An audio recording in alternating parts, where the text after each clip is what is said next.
Hi everyone, I am Ankush and in today's tutorial we are going to see how to use variables and expression mode in decoder flows. For this example, I am going to use an existing flow of Hacker News to Slack. We are going to extend it. This flow sends each Hacker News item on my Slack.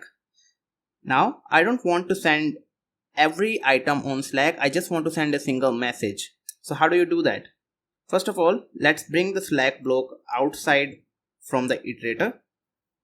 Now, let's create a variable. I'm going to create a flow variable. For this case, let's name it text.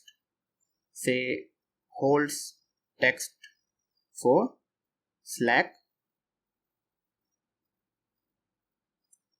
and make it text type. Press done. We have created the variable. Now, for each iteration, I want to update and append this variable with the new information of that particular news item. So I'm going to use an update variable block inside the iteration.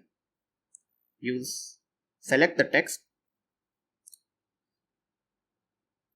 For each iteration, I want to add the title and the URL of the particular news item. Let's add the URL first.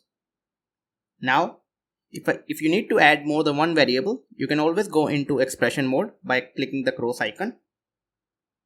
So before URL, I'm going to add two spaces and I'm going to add title from iterator. Okay, that makes sense. Now let's add one more space over here. And I also want to add the existing value that's there in the text. So we're going to append for each iteration what's there in the text will be appended by current items title and URL. At the end of it, I would want to add a new line character so that I can clearly differentiate each news item.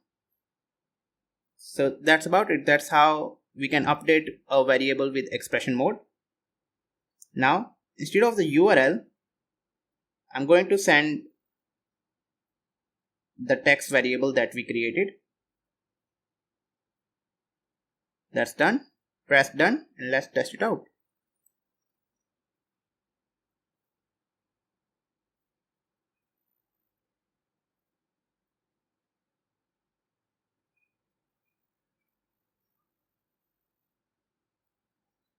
Okay, we got the Slack message and it's exactly how we wanted it.